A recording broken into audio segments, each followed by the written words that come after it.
Hey everybody, welcome to Arch's Garage, and in this episode we're going to just do a little modification to my lift table here. And so I had a lot of problems getting this thing on and off the table, and it's needed to come on and off the table the past couple of days because I've been busy doing other things. It doesn't want to move, and the tie keeps going flat. Now this one actually moves a lot easier than some of the other ones that are completely crippled. A lot of these machines, of course, when I get them, they don't work.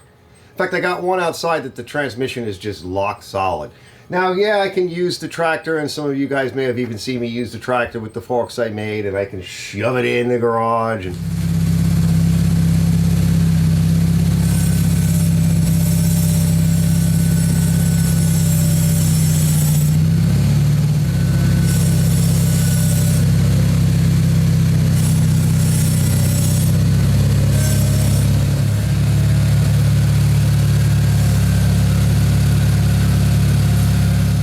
that's true, right? But if I need to take it on and off, and there's some other machines too that I'm getting older, I got a bad back, and you know, I've got this hoist laying around, right? And well, we'll take a look at it, right? Let's put it on this table, and it did come out of the van.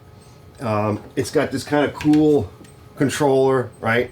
Just a cable, you know, hoist, whatever you call those things. I can't think of what the hell they're called right now for some reason. It'll be in the description, because all of a sudden, as soon as I close the video out, hit the stop button, I'll be like, oh, you know, I'm tired, right? I've been working hard, and I just want to find ways, fellas, of working a little bit easier. And, you know, I've had this thing sitting around not being used. As I started to say, it was mounted in the van, and when I used to quad race and ride, I used to just pull my Raptor right into the back of the van. People loved it. You just stand there with the tool, right, with the controller. I mean, this is a cheap one. I got it at Harbor Freight, and I would just sit there, right, do that. You stand there like this, right, you know, pushing buttons after a hard day, and guys would just, their jaws would be open and be like, oh, I want that. You guys can do it too, and I think it would be kind of neat just to have one of these, you know, these things laying around, right? I got it at Harbor Freight. We'll take a little closer look at it and see what it is, and we're going to mount it to this table. I'll see you guys in a few. I told you I know. I told you it's a winch, right? Duh! I knew it as soon as I pressed the stop button. That's what the life of a YouTuber is like. I'm sure you guys have heard us YouTubers say things. And I got my friend Wayne, he's always writing stuff like, "What you got to remind," you know, because it's after the fact. When you're there doing it, you just go cold stone stupid. I'll see you in a minute.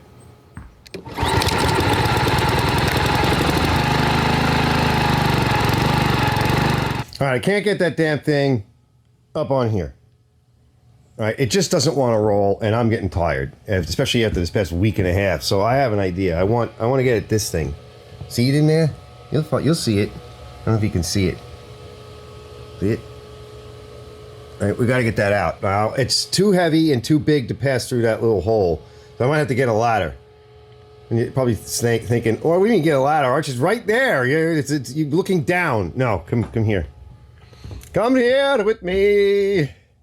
It's over here in my little storage cubby. See that over there that says Aerovac? It's my buddy's old company, his dad's old company. That is a dryer. That is a refrigerant dryer for his painting. No, it's over there. See?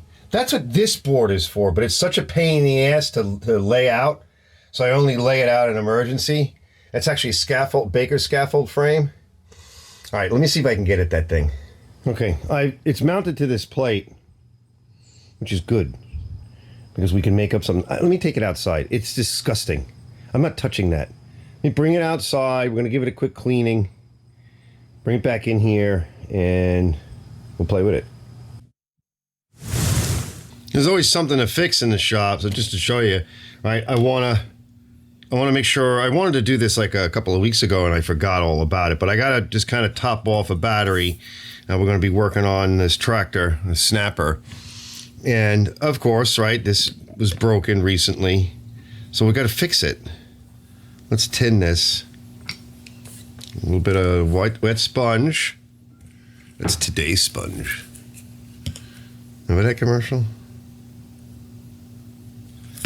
All right, let's tin this up.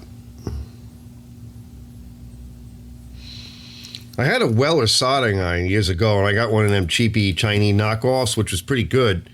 But the tips go bad. I got to get more tips. I like those gun type. For this kind of work, it's perfect.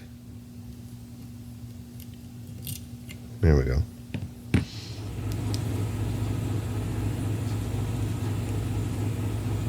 Make it good and hot. So we get a good smolder on that.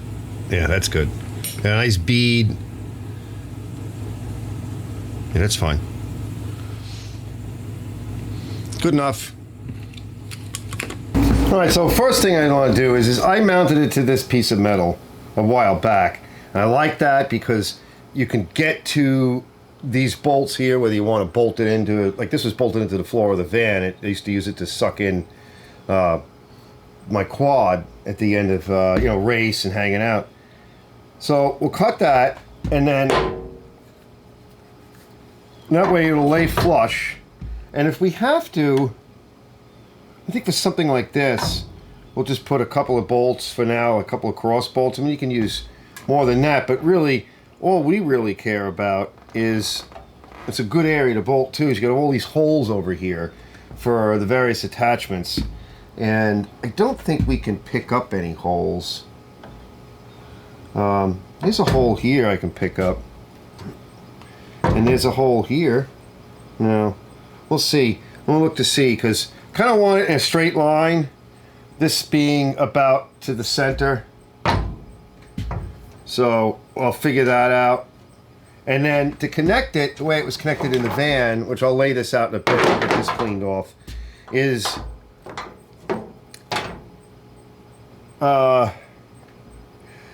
one of these, it just, in my van, there's an outlet. And it's just a standard outlet. So there's 12 volt on one side and the switch on the other. And I think we're going to duplicate that, and we'll mount that right here.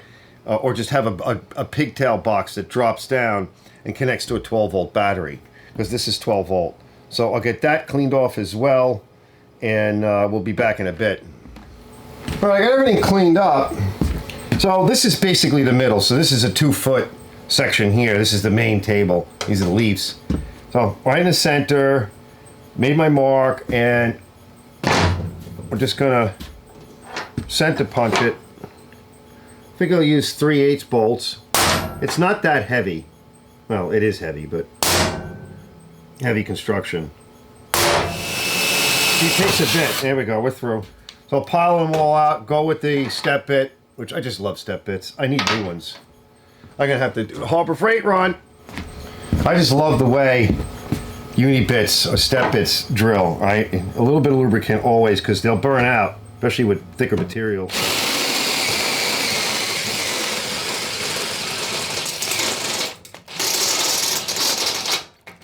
I think this battery's just about done.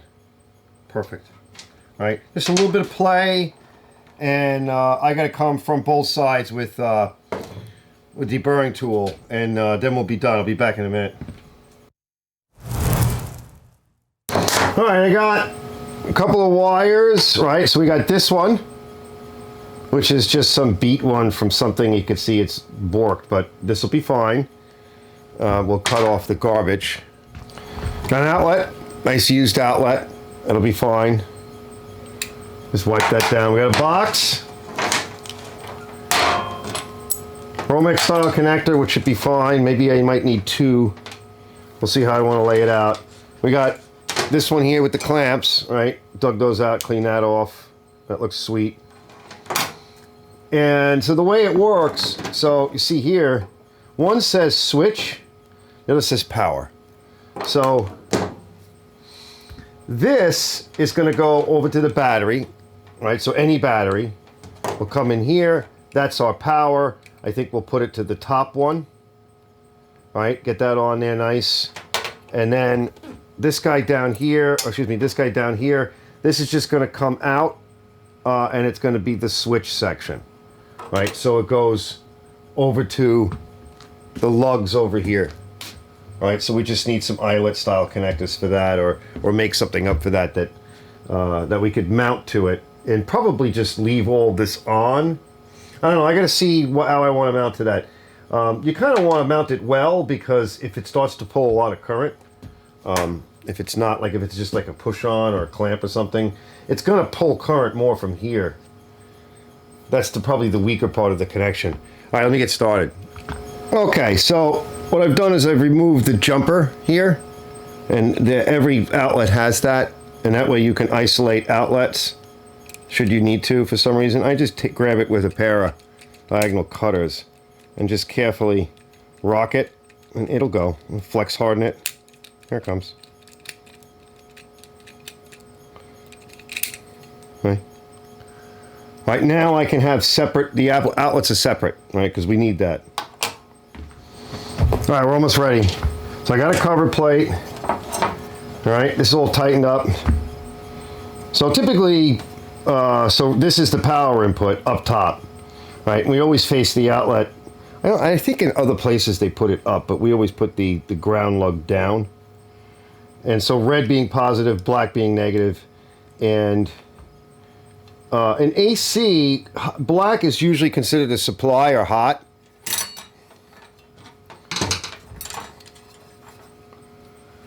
And white used to be connected to ground years ago, but they split the circuit, and it's considered to be return, and ground is ground. And that's just to avoid ground loops. So that's how I wired it that way. Everything's all tightened up. And then this is we got these on there, so these are gonna connect over to the motor. So I'm gonna go do that. Let me clean up in here a little bit, and I got a cover plate so that we could just write on the top and on the bottom to match with the switch. And that way I don't disrupt this, because like I said, this exists in my van, and then I'll probably put something similar to that on the trailer whenever we get the trailer going. Now, what do you think? Quick test, right? I plugged it into the battery. Don't have any sparks yet. No smoke. Smoke test. So power. So I got the power circuit up here, and it's phased, so because it's got the ground lug. We got the switch.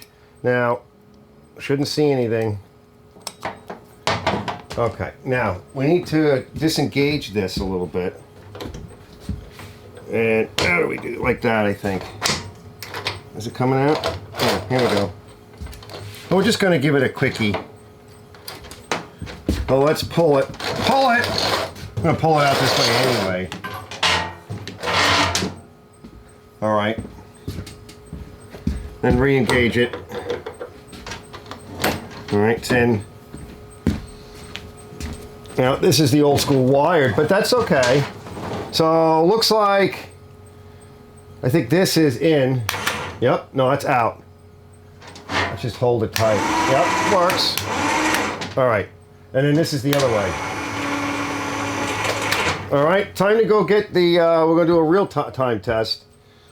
That's pretty cool, right? So far that's working. Let me clear the table and set this thing up, and we got to pull up that little snapper tractor.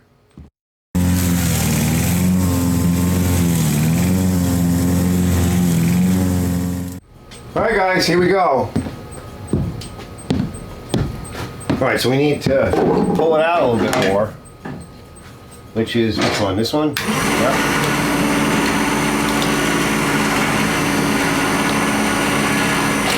Might work.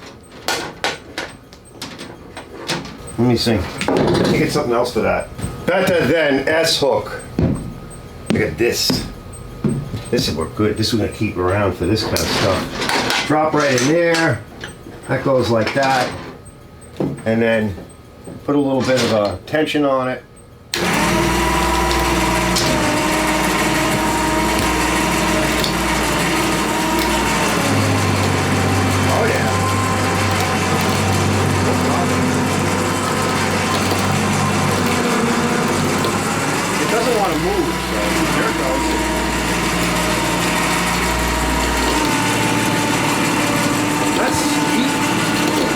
Like a gentleman.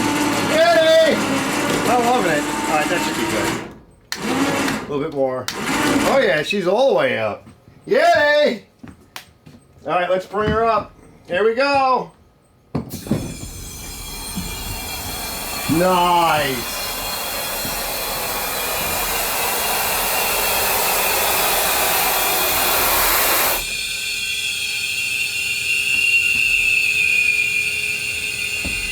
That's sweet. Okay. What do you guys think? Yeah, did it get hot? No, it doesn't care. So, Chicago Electric, 12-volt DC utility winch, 2,000 pounds maximum cable pull capacity. It's got a 50-foot cable with a 5/32 diameter steel, steel cable. Not to be used for lifting or aircraft purposes. Okay. Right, pretty cool. Well, that's it on here. And like I said, I got the battery on the ground. That's how this, we could mount to the table, or I don't know. I think this is something where I'm going to want to take this off from time to time because sometimes I like this area clear. Also, I have, on this table, I also have the vise for motorcycles and such. And then pretty standard. Now, I modified this once and I taped it all up good. And there's the controller. A little wearing out a little bit. What do you guys think, fellas? I think it came out pretty cool, right? That was a simple one. It was an easy one. And I'm glad, because I've been wanting to use it. I may even use it overhead, too, in the other building, where I could mount it to something in that big beam overhead and just do it that way as well, instead of come along. And maybe I'll get another one. This one seems to be pretty good, 2,000 pounds. Yeah, I mean, it's not going to have any issues. It did my quad, like I mentioned, and so far, so good. So my friend Steven, I don't know if he watches this, but he was thinking about doing something similar. He does air compressor systems for hospitals, so he's got a lot of big, heavy equipment he makes and installs and removes. And he just bought a new van, and they're tired of humping stuff out, in and out, right? Because he's getting older. And it's like, why? When you can just drag it up and let it roll down. See you guys in the next one. Thanks for stopping in.